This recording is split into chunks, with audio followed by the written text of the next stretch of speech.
Hello and welcome to Phoenix Crypto. My name's Andy. Welcome to the channel. If you're new to the channel, please subscribe and hopefully if you like the content, give it a thumbs up.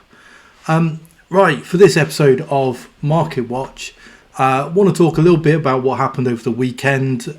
Prior to the weekend, I made some predictions. I want to see how they fared and also review what I traded over the weekend and what I'm trading, I suppose more importantly, right now. So I'll get into it. It was a bit of an interesting time. If I go to 1 hour and zoom in a little bit, we had the big drop, which I think most people are aware of, went from 69k, we dropped quite heavily and we started to consolidate. This was maybe on Friday, we're consolidating. I drew this trend line here, we rejected off this point, dropped again, and really at this point it was very much around are we going to drop further? And I'll be honest, I absolutely thought we would, and the main reason for thinking that was we have the CME gap, which for most people who don't know is essentially the gap in price between the Friday close and the Monday open, and that's referred to as a CME gap. And essentially what often, not always, what often happens is, let's just say that price pumps on a Friday night or after close or Saturday, on a Sunday night or maybe even early Monday morning, we might see a bit of a drop and it fills that gap. We've got one from not the weekend that's just finished, but the weekend before. That's at 61.1k. That's unfulfilled. It's quite common for these to be filled, probably in the high 90%. There are occasions when they haven't been filled, and there are some that will never now be filled without the most astonishing crash ever, a market dump. So that was one of the reasons why I felt it's unusual for exchanges to kind of allow people to be in a long without having first flushed out, and liquidated or hunted stop loss, across specifically retail traders. So it's unusual that we can have this nice move up without that kind of sharp, what often you see is a sharp wick, a little bit like the wick here, that doesn't last very long. It quickly plunges, it stops out or liquidates a lot of people who are on high leverage, and then it very, very quickly retraces back up again, which is exactly what's happened here. And if I was to scroll, there are numerous examples of this. So that's another facet, really. And I felt that the more that we tested across the line of support, the more I felt that we would drop, and that support would be eroded. And at varying points across the weekend, I fluctuated from being short-term bearish to short-term bullish and back again. And actually I committed the cardinal sin of flip-flopping a little bit around whether I thought it was going to go up or going to go down in the short term. Macro, I think I talked I think a few days ago about what I needed to see in order to get that next big move up. I drew this trend line and I said I really wanted to see a tight trigger wave on the 12 hour and we would move up, and we absolutely got that as I predicted. We got that. I think it was early yesterday morning, certainly early for Europeans, and we got that. And as soon as I saw that, I saw the VWAP was about here. I felt very bullish, very, very, very bullish. And the 8 hour was looking similar. Had formed. Don't think there was a green dot yet, but it mostly formed. The VWAP was looking pretty good. And I was very optimistic that we were going to see, big move up. And when we see these on a 30-minute chart, right? If I can find here, this price action here, if I was to go back to the 11th of November, might not be that much, might be $1,000 or something. When you see something like this on the 12-hour chart, which is extraordinarily powerful, we're going to see a much bigger move than $1,000. Okay, much bigger move. And this goes back into, where are we in the bull cycle? What do we expect to have in November? What is our target? And I've said previously, I'm a big fan of Plan B, and I'm absolutely subscribed to his stock to flow model and his price prediction, which still, is standing at 98k for November, right? And it's a matter of, when is that big move gonna set off? And when it does, particularly as we're halfway through November now, it is going to be a huge move for the market, and it's going to move very rapidly. So for me, this was the first big moment to kind of signify that big move is starting to become closer. Now, you might just turn and say, well, is this wave here the result of this? And the reality is that on a 12-hour on a 12-hour chart, it can take days for something to play out. So don't get me wrong. Yes, this will have been partly driven by this, but this move is what we've got so far is only the start of this move. It's not the end of it. It's very much only the start, because all we've done so far is move up. I think it might be $1,500. So not a nice move. Don't get me wrong, but it's not a earth-shattering move that we've all been expecting. So that is very much what I'm looking for.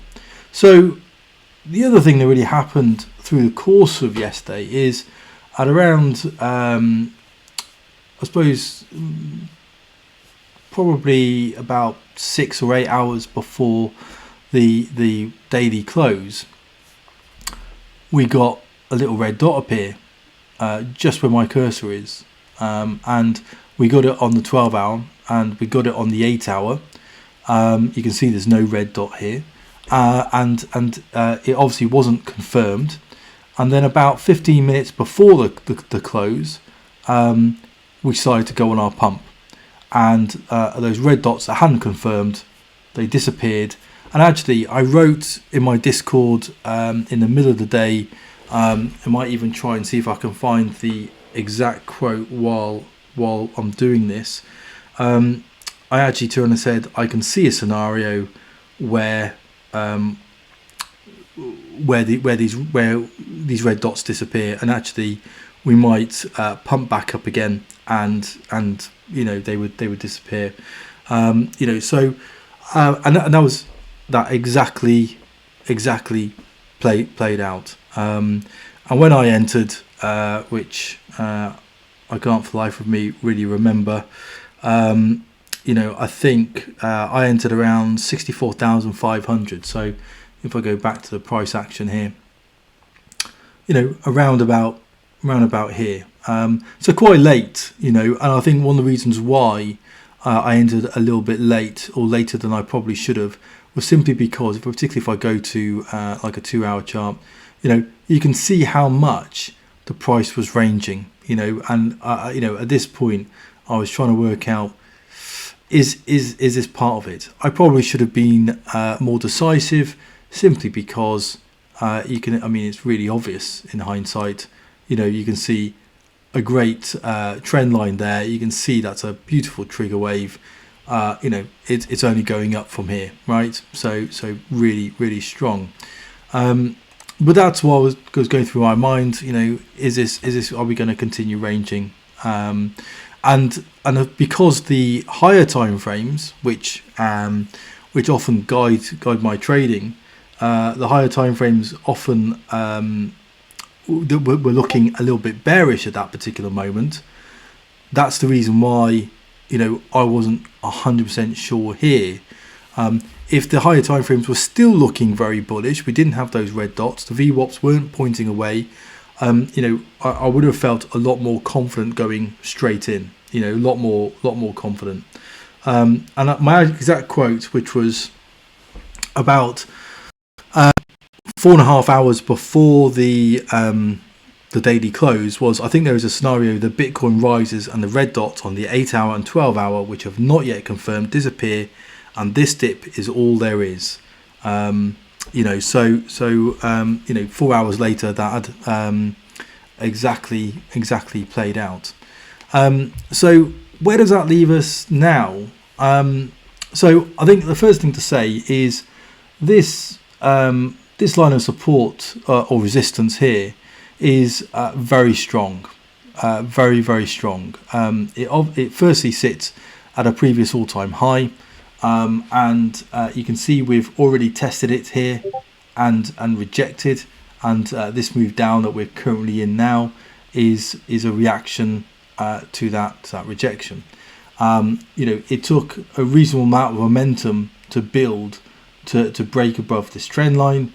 We really need to kind of create the momentum and velocity in order to break through this. Okay, so that's what really needs to happen. The other thing to probably turn around and say is we are now starting to form some very well recognized trading patterns. So the most obvious one, I think we can see it on the daily. So I will just, so what pattern am I talking about? So we are starting to form a cup and saucer. So if I just get the brush, so you can see there's a big cup here, and then there's a little handle, cup and handle. We can see that here. This is a very common bullish trading pattern, and we would expect from here to be going that way. So a very wonky arrow. That's what we would expect. Very, very common. I think somebody put on a different Discord that I'm in that perhaps we might be having a inverted head and shoulders pattern, which was on a 4-hour. I can't.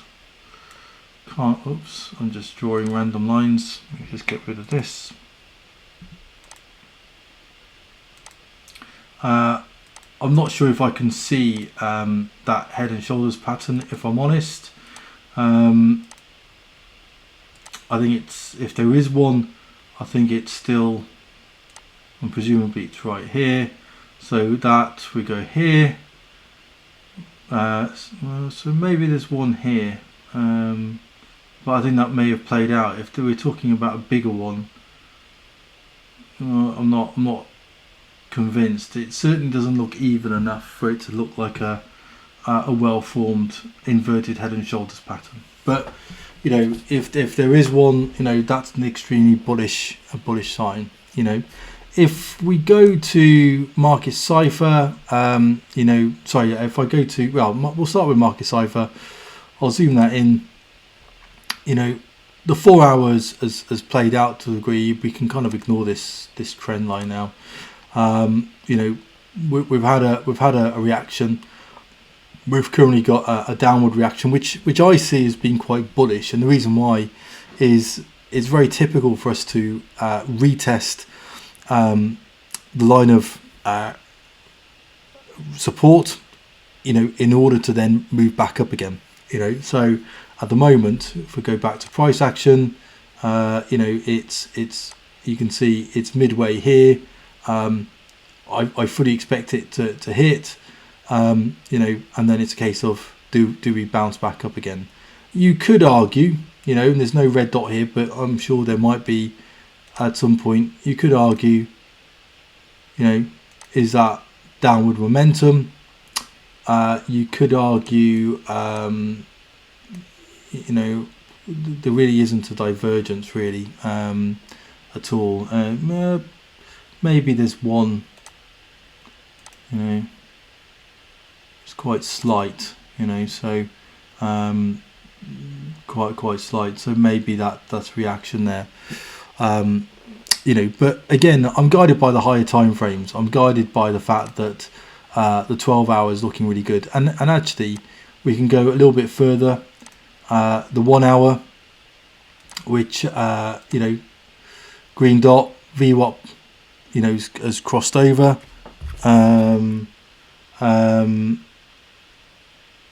You know, we can see a you know, that's on the 1 day. The 2 day, which a few days ago was looking quite bearish because it was pointing down, it's curved back up again, green dot. 3 day, not quite there, but you can imagine that, you know, I think on the next close we might get that. And 4 day and 5 day, you know, looking pretty bearish, and obviously these take quite a few days to play out, you know.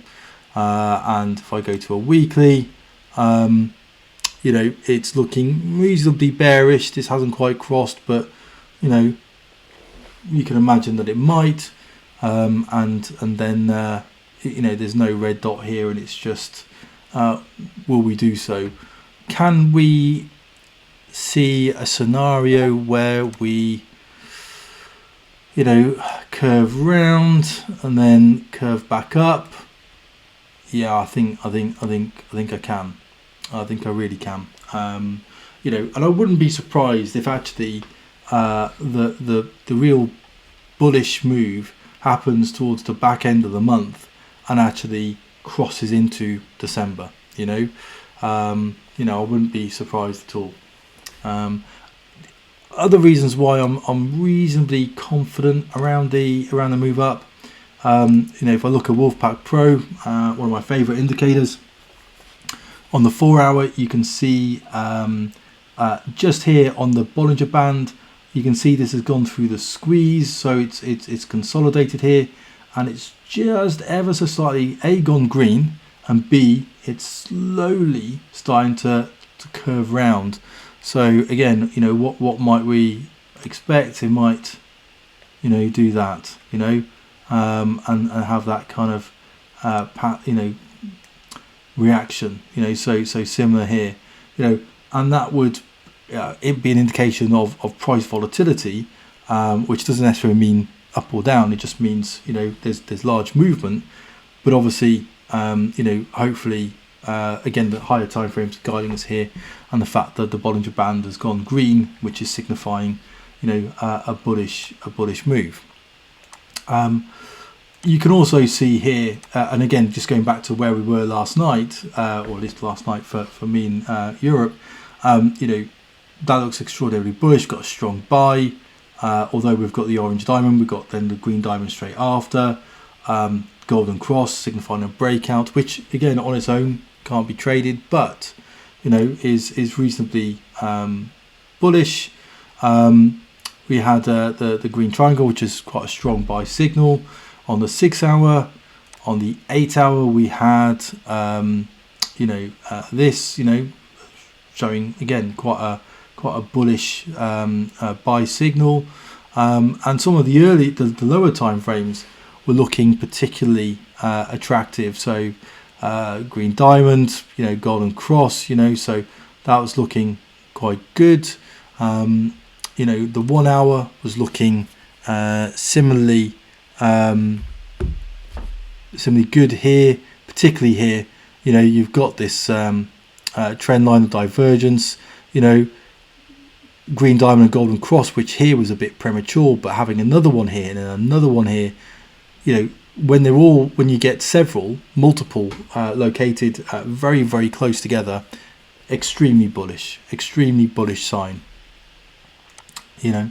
And again, green diamond here, you know, expecting good movement up. So overall, you know, I think Wolfpack Pro is echoing a lot of what we're seeing on Market Cipher. Not quite seeing the bullish move on the daily, if I'm honest. If we go to an 8-hour chart, that is, so it might be that the daily just needs to catch up a little bit, but that's where we're currently at. There's still a nagging feeling in the back of my mind which says, that exchanges won't allow us just to move, meander up quite nicely without forcing a big retest, and particularly with so many people who will have open longs. That's the only thing that I've got nagging my mind. So I think if you're trading, and particularly if you're in profit, your stop loss is incredibly important. If you're in profit, move it to entry. Take profits along the way. Good risk management approach. If you're not, set your stop loss and either set it on based on what you're prepared to lose, or you can set it based on where you think it could wick down to, and underneath a line of support. Just very quickly, just going to look at Ethereum, just to kind of complete this. We're in this. We've been in this channel for some time. We've been, trading it, and I think channels like this are brilliant for scalping. By the way, I mean, you can see we've hit this line here. Pump up, gets to the top of the channel, comes down, goes up, goes down.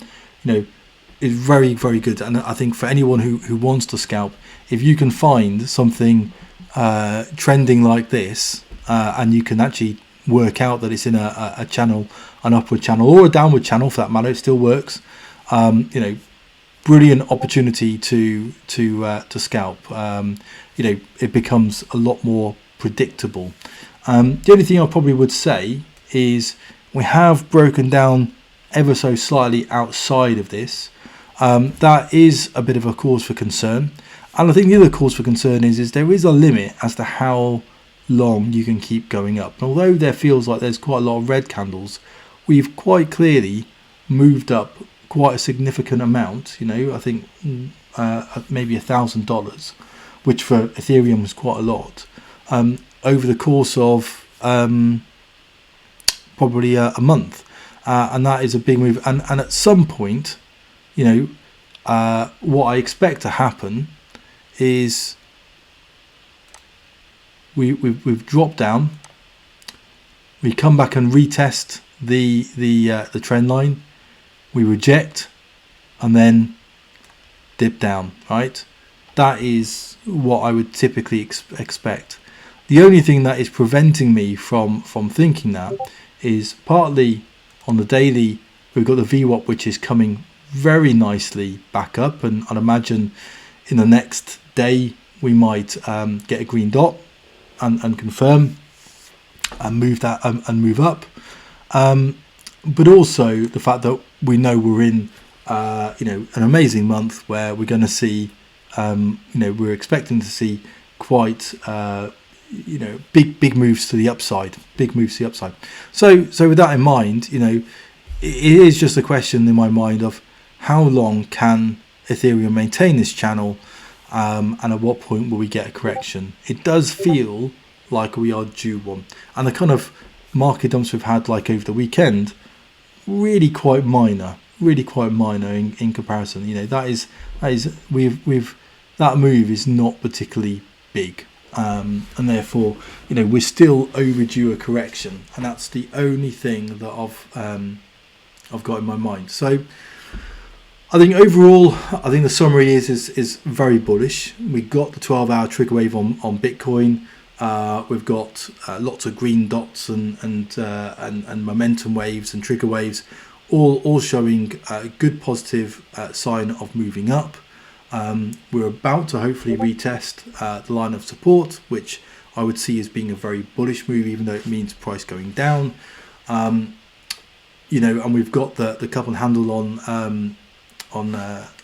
Bitcoin on the Bitcoin chart, which again is very bullish. But I've still got a nagging doubt in the back of my mind. So I think the important thing is trade carefully. Currently, what am I in? I'm long on Bitcoin. I'm long on Ethereum. We've currently got a couple of open trades in my Discord, with one on RLC, which is currently at 150% since the signal was given. Got a couple of others going as well. I'm long on DOT, which I think has obviously been on a downward trend for a little bit, and I think that's due a big move up. So that was at about 100% profit as of yesterday. A little bit down at the moment because the market is oscillating down right this minute. But again, I see that as being temporary, and I'm expecting a much bigger move up. I think that's it for today. Thank you very much. If you enjoyed the content, like it, subscribe to it, share it, and if you want to be part of my Discord community, there is a link in the description below, and I think I'll put it on the video as well. Feel free to join to join the server, and I hope to see you all soon. Thank you very much.